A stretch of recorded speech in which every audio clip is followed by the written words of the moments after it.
Hi friends! We are starting the reading vlog at night, which is so unlike me, but here we are. I'm trying to wind down earlier than usual because I want to get in some solid reading time. But for now, I'm just sipping on my chamomile lavender, which is my preferred tea for the evening. And I am wearing my coordinated PJ set, which is also unlike me. This is the only matching set I own. I'm typically not a PJ kind of gal, but I bought this one because it's tie-dye and I'm a sucker for anything tie-dye. So it's from PJ Salvage, I believe. But anyway, yeah, I've had a bit of a busy, long day and I haven't been doing a whole lot of pleasure reading. Oh, look who decided to join. It's my cat and the lovely Sophie. That's who I was watching because I was playing with my cat. Back to what we were talking about. I find myself expanding my studying hours. Although it's honestly kind of enjoyable for me, I'm just a nerd, I suppose, and just excited to be back in the school swing of things. But I do realize that it's important to try and sustain that balance. Doing my at-home like Pilates and yoga is really important to me, and it's just centers me and it's just really lovely for me. So I've hung on to that, but I also really enjoy reading, and I find myself feeling really like guilty when I'm pleasure reading because I feel as though I should be optimizing and doing my school and academic work, which I think is just a little bit toxic. Like, I shouldn't feel guilty for giving myself that break. And it's not like I'm, reading my book for like 4 hours on end, although I wish. But those days are behind us, at least for now. So yeah, I'm just trying to work on not feeling so guilty for just taking a breather and honestly just recharging. Like, I justify doing my workout because I'm like, oh, it's a great way to recharge, disconnect, and tune in with my body and feel alive and sweat, and all of those things are great for your mental health and your physical health. So why am I not applying, and why am I not being more gentle on myself when I just want to read? So that's what we're working with. So partly the reason why I'm starting this reading vlog is to tell myself it's okay and to keep myself kind of accountable with just being mindful when that thought comes and just trying to push it away and not give it importance because I think it's fine. But yeah, this is not to say that this is only going to be a reading vlog. I think I should probably just call it like studying vlog with like pockets of pleasure reading. But yes, today I'm starting my midterm prep because I know I'm so early, so please don't judge me. It's cringy. But I'm starting my midterm prep because finals are at the end of the month, and I have my reading break next week, and my mom's actually coming up, which will be super lovely because I just want to cook a bunch of yummy meals, and she just has the most calming, relaxing presence ever, so that'll be really nice. But yeah, this week and next week, I think I'm gonna start amping up my prep, and I think that'll also make me feel a bit better. Although I do feel quite relaxed and calm, which is so strange because I'm typically a melodramatic queen.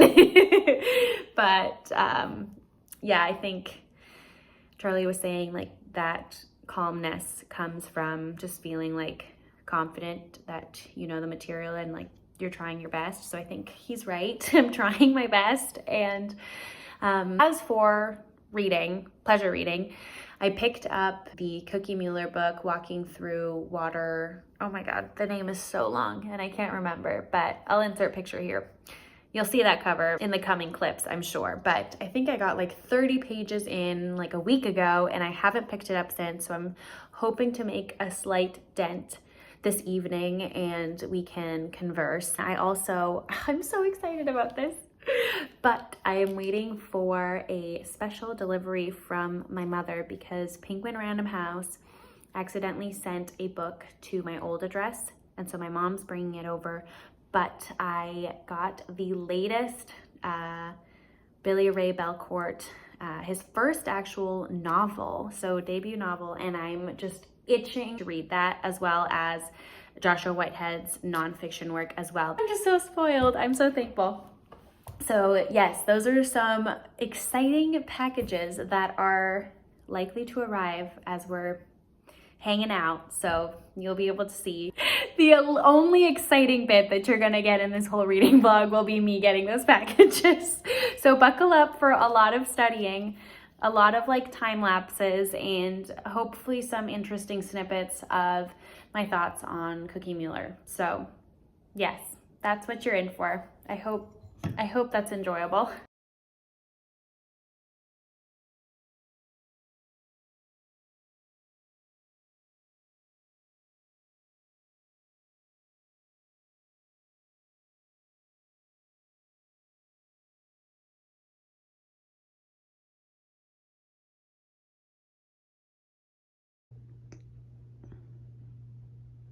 Hi besties, it's actually been several days since I filmed that initial clip.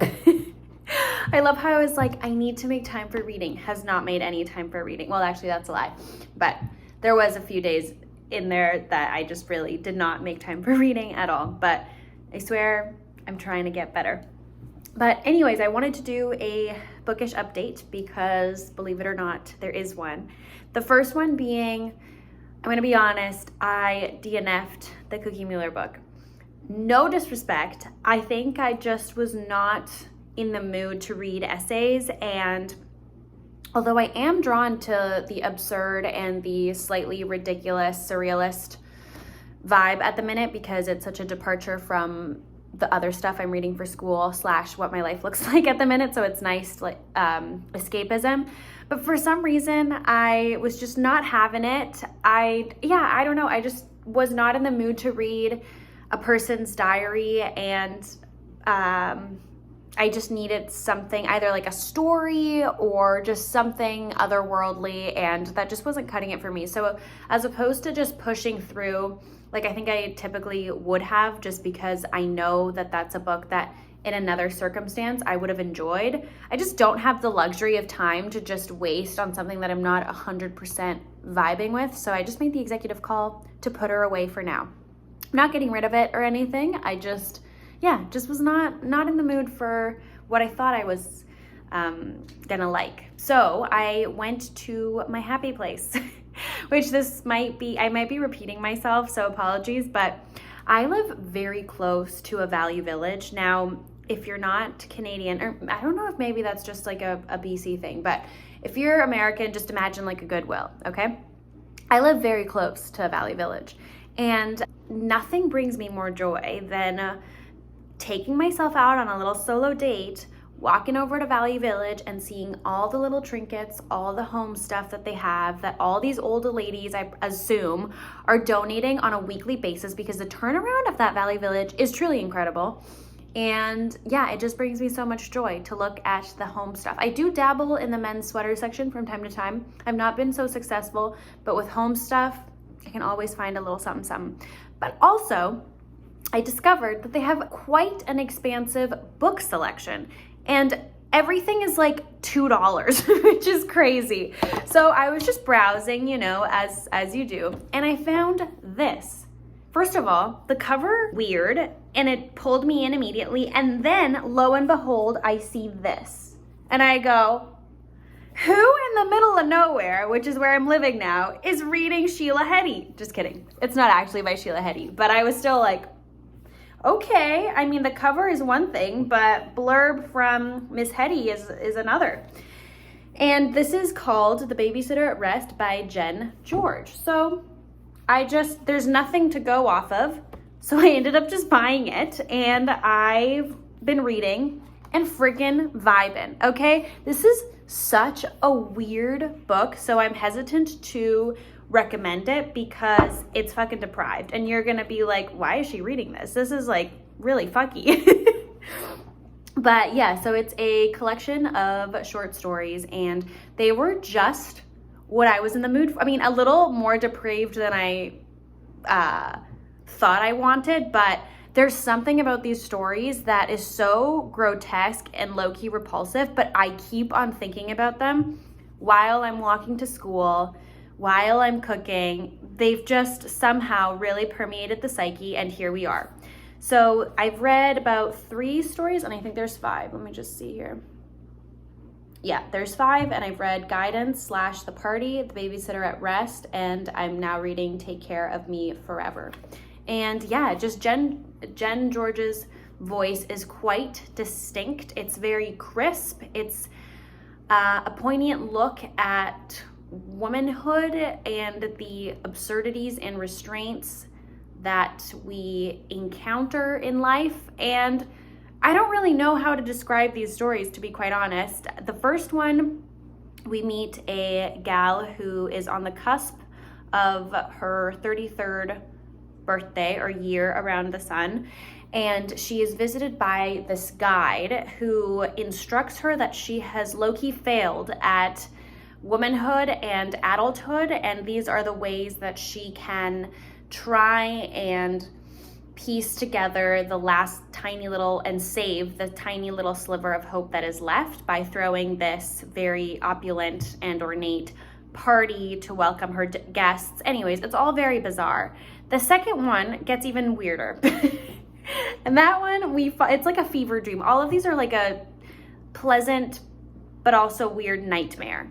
They're all very surrealist, very depraved in terms of, also there's a lot of sex in here, and just if we kind of just lean into those weird dreams that we sometimes have, or those like strange thoughts that all of a sudden come into our minds, and then we're like, ooh, why did I think that? That was so weird. Because they fall outside of like the norm. Well, imagine if all of those weird, creepy thoughts came together and formed the short story collection. That is what you're gonna get. I've never heard of Jen George before, and I'm going to be on the lookout because I find her voice so fascinating. You know what? I think part of the reason why I'm enjoying this so much is because it makes me feel something that I typically don't feel when I'm reading. It kind of makes me uncomfortable and I feel awkward. And there's also funny bits that I laugh at, that the only reading experience that I can relate it to is moshfag, because for the grand majority of what I read, it's like pleasant, or I'm enjoying myself, and even though I'm reading like an unpleasant character, there's something enjoyable about that. Whereas in this, it's just like really cringe, grotesque, but I like to feel those things. Like, it's successful when an author makes you feel so strongly about something, that thing not being like in the realm of pleasantries. But I guess I'm contradicting myself though, because it is still an enjoyable reading experience because it's so grotesque, awkward, depraved, and weird. So this is a horrible review. But anyways, if you happen to come across this book at your local Valley Village or Goodwill, pick it up, but I'm gonna put a little asterisk and say, know what you're getting into. Like, it's fucking weird. I'll read you a little blurb here. I'll read you both of the Sheila Heti and the other one. I'm so happy this collection exists. I feel drunk with love for these stories. They're so funny and weird and true. Is she right? And then this one by Matthew Barney, who I have no idea who they are. They say, reading The Babysitter at Rest is an immersion into a hidden world. It's a place which is at first recognizable before it becomes completely warped. Jen George has a way of bending the narrative which is distinctly her own. Her stories are at once poignant and disciplined in their abstraction, and hilarious in their inappropriate and reckless abandon. And that is exactly it. Matthew, you killed it, because that is truly what this book is all about. But I'm loving it. And again, it makes me excited to pick up a book. And that's the feeling and intention that I'm just chasing during this time. That is my bookish update. I have, like I said, 2 stories left, and I will likely finish this tonight. But yeah, that is my recommendation, really. Broader than this book alone, but just to go to your Goodwill. I don't know why I never thought to do that in Vancouver. Like, go to thrift stores and see what gems might be hiding there. But as for school, today was my last day. I'm on reading break, so we're about to get crazy. Just kidding. There's gonna be none of that. My sweet mom is actually coming today, and I'm just so looking forward to spending some really nice days with her here, cooking and going on snowy walks and eating yummy bread, because you betcha she's bringing me some of that good from Vancouver, as well as some books. So I'm excited to share that with you in a bit. And yeah, I just plan to catch up, or not even catch up, but start my summaries for my final exams, because that's happening at the end of the month / like beginning of December. But other than that, things are well. It started to snow big time. I'll insert a picture of myself here walking to school. It's a very different commute than what I've been used to. But there's something really magical and lovely about the snow. For somebody who never grew up around this, it's just such a novelty. And yeah, I'm sure I'll come to hate it, but the first week with the snow has actually been really nice. So friends, we are back. I have some bookish updates and life updates.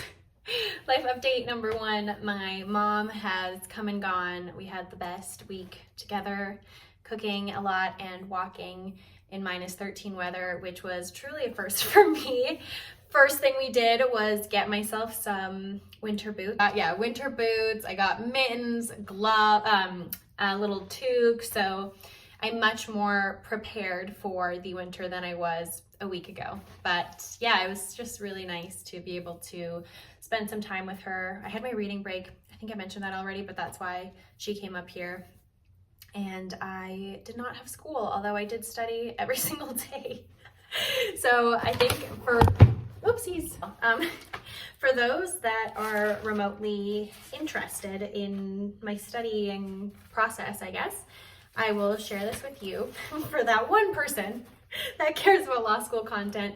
So yeah, like I said, my midterms are around the corner, and I've got 2 midterms that are closed book, and then the other 3 are open book. So I'm preparing the summaries for those classes on my computer so that I can just like Command F and then search whatever it is that I might need. But for the other 2 classes, I've actually written down what I need to memorize / like know, because I find that actually writing down really helps me with absorbing the info, but like it's just a little bit, it's not the most efficient way to go about it for all 5 courses, but for the 2 that are going to be closed book, I just figured this would be better, and I think it will be. But maybe I'll watch this and be like, oh girly, no, but whatever, here we are trying to learn this. So yeah, so for my constitutional class, it is closed book, unfortunately, because there's lots to memorize.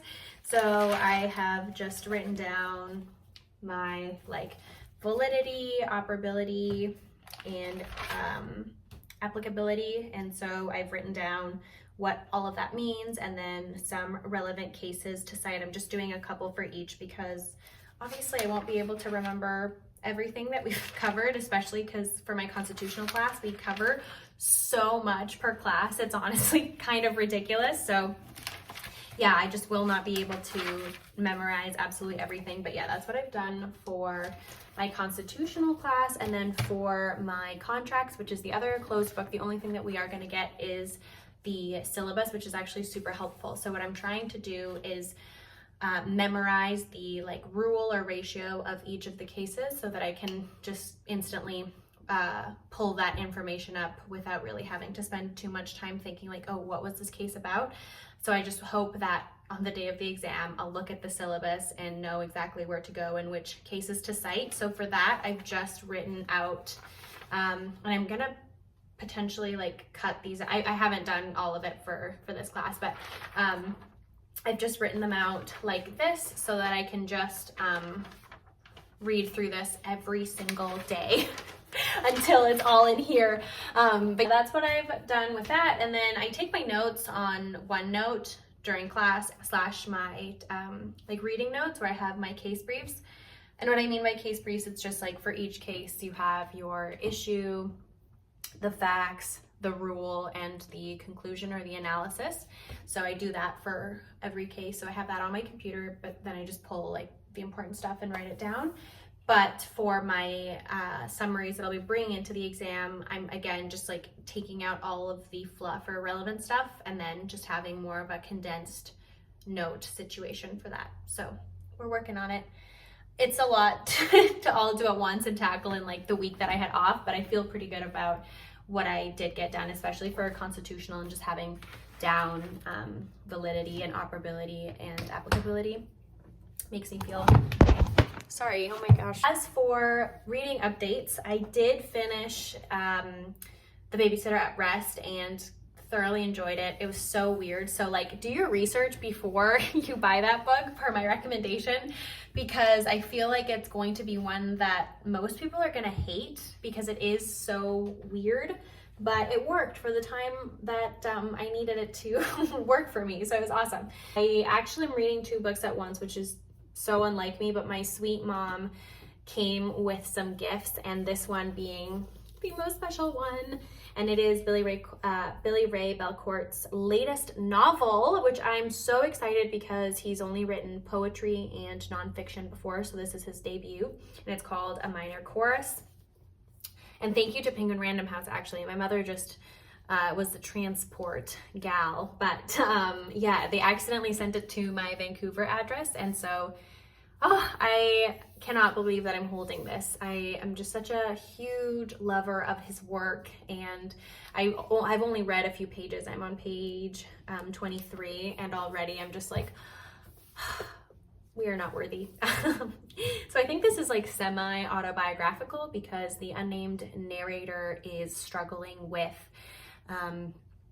academia and finding his place within this place that feels void of meaning and connection, and he feels taken away from his roots and his identity as an Indigenous queer man, and feeling a bit claustrophobic within this institution that has more capitalist ambitions, and he's just feeling a bit lost with what to do in terms of pursuing their dissertation or just abandoning the project and doing something that feels more useful and purposeful and aligned with themselves. But I'm just loving it. I'll read you actually the little blurb.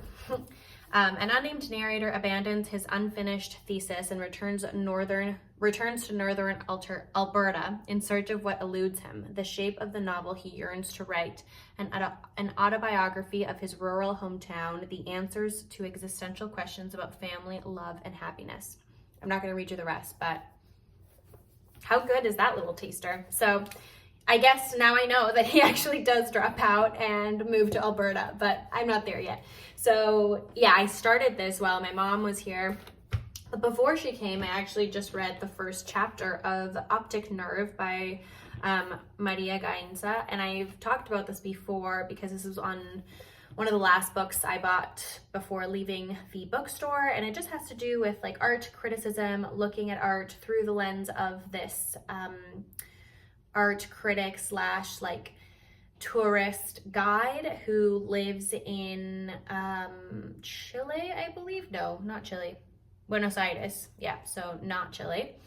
And it kind of pulled me in, but then I got distracted because I really wanted to read this. So I think I'm gonna actually finish this and then come back to Optic Nerve. But I am just so thrilled to have this in my hands and to be able to experience the Billy-Ray Belcourt magic. Actually, Eden Robinson just really nailed it with her quote, and it says, "No one breaks your heart as elegantly as Billy-Ray Belcourt," and boy, she is not wrong. So yeah, those are my reading and life updates. I'm going to continue to study for a little bit. It's Sunday, so I still have today to rest and catch up a little bit on my actual readings because most of the break I did midterm prep. And yeah, just get ready for the week.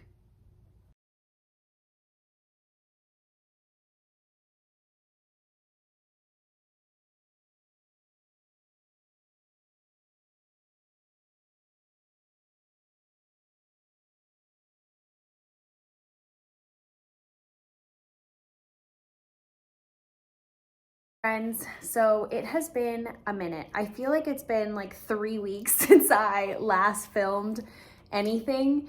Midterm prep just really got the best of me. We are still in it. I am not done my midterms. In fact, I haven't even written a single one, but I just wanted to come on here and honestly just an excuse to take a little study break and discuss with you, tell you that I am still hanging in there. I am just so excited to be done. You have no idea. I've never wanted to return to Vancouver more in my life.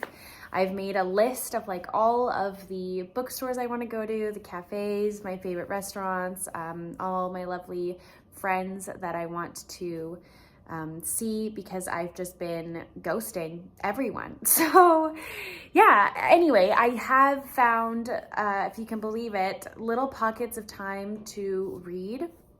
And I finished Billy-Ray Belcourt's A Minor Chorus. I believe I already spoke about this briefly when I was like 20 pages in, I think. But it was just absolutely beautiful, just like all of his other previous works that I have had the pleasure of immersing myself in. But this one particularly was super striking for me. I think it was because of it coincided with what I was learning in school, particularly in my constitutional class, which was really illuminating, but also incredibly devastating. So I'll first talk about the book and then how it relates to school. But the main unnamed narrator, which in my head I just pictured it being Billy himself. The young man in the story decides to leave and part ways with academia and lean into this yearning of his to go back to his small town in Alberta and kind of document the people that make up the fabric of that community and that place that he calls home. And so he has these really beautiful and earnest conversations with different figures, some that he knows intimately from childhood and others that he just encounters. And I just found that to be such a beautiful way to tell a story through that communal lens, but also I found that it was super evocative and really made you feel like you were privy to these really thoughtful and considered conversations and questions that he was prompting his interviewers with, and just something really beautiful came of it. Not only the collective story of this community and the reservation, but also the larger symbols and what they represent, specifically in the context of being an Indigenous person in Canada and the colonial violence that is still felt, as well as kind of relearning about your past and the collective trauma that your family and ancestors have felt, and you still feel the ripple, you as in Billy, still continue to feel the ripples of that trauma and genocide. So along with that, what I said earlier about me finding a lot of parallels with the work that I happened to be kind of working through at the time that I was reading, the book isn't solely about that, but that to me was like the most striking. And it's because I was learning about a lot of the land claims, specifically in British Columbia, of Indigenous people, and that occurred around the time that I was born. So 1997 is when a lot of these big land claims were kind of coming to a closure. And it really enraged me. So even just the time stamp is already quite worrisome and devastating, considering that in the 60s, Indigenous people actually were denied legal representation. So a lot of these land claim issues and other things that they were wrongfully convicted of, they couldn't even represent themselves in court. So that in and of itself is absolutely abhorrent. But to make matters even worse, the onus to prove your Indigenous land and to reclaim the stolen territory in areas of Canada where Indigenous people did not sign treaties with the colonizers, the onus is on the Indigenous person to prove their title and their claim to that land, which instantly I found to be incredibly problematic, considering that if we were all in agreement that they were the original inhabitants of this land, you would think that it would be the colonizers who would have to justify rights and prove their belonging. And if anybody's asking anybody anything, it would be the colonizers asking the Indigenous people. So just the way that the court system is structured, or our justice system, is already incredibly skewed and seeped in colonial notions of property and acquisition, and that hierarchical and domineering, paternalistic approach. And yeah, it was just really, really discouraging, but at the same time, it reinvigorated my passion for what it is that I hopefully will do with my law degree, because there's so much to be done in terms of advocacy work, in this case with Indigenous communities in my own community. Like, I don't even need to go very far to see how much has yet to happen, and how much we still have to work to attain that sovereignty and that justice that has been continually denied to Indigenous people in Canada, but also in other colonized places, not just in, I'm just most familiar obviously with the Canadian context. But anyways, it just got me really excited to learn more. And in the later years, there are specific Aboriginal law classes that I'm just so excited and itching to participate in those discussions and just continue to educate myself through this legal lens, because boy, there is a lot of work to do. It is so fucky. So anyways, it was just kind of nice to have a legal perspective as well as a humane element to all of this. So yeah, sorry, that was such a long tangent, and I could go on and on, because there's just injustice after injustice, and it's just truly disgusting, and so much more needs to be done. But just having these things brought to my attention, because it's quite different when you exist in theory land and you learn about these things in my like social justice courses in undergrad, but it's a whole other thing to see it actually in practice through the law and the mechanisms that the law has put in place to continue to suppress, harm, and subjugate Indigenous people is a whole other kind of can of worms and complexity in and of itself. And that just has been really quite interesting and eye-opening for me in terms of, like I've said now like 50 times, just how much work needs to be done yet. And yeah, so I'm just so thankful for Billy-Ray Belcourt's beautiful contribution, and so thoughtful. The last story, or the last interview, almost had me tearing up. It was just like, so like, I think I read it already, but this quote here, "No one breaks your heart as elegantly as Billy-Ray Belcourt," and it's just so true. It really is. Highly recommend that you pick this up, not just to kind of situate yourself if you're Canadian. I think it's really important, but even to have that human and emotional component in terms of what makes a community, what ties us together, how we exist in loneliness and in sorrow, and finding communion, and yeah, just leaning on one another can be such a form of medicine and such a beautiful thing. So yeah, absolutely loved it. I don't think I'm going to be picking up anything anytime soon. I do want to do a little, which this is so unlike me, but I really do want to do a little TBR for books that I want to read during my break. I actually have quite a long break, finish December 14th, and I think I come back on the 11th of January. So hopefully we'll be able to get a lot of reading done, and maybe we'll be seeing a lot more of one another for those like 2 and a bit weeks.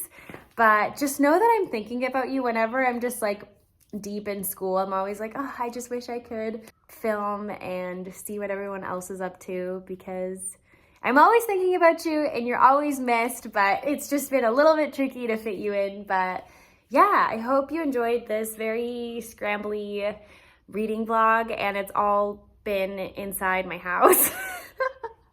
Which, like, I swear I leave this place rarely, but I do leave it from time to time. And yeah, let me know what you have been reading, and yeah, please pick up minor course if it happens to cross your path, because it's such a worthwhile read. And yeah, I'll see you all very soon. Bye.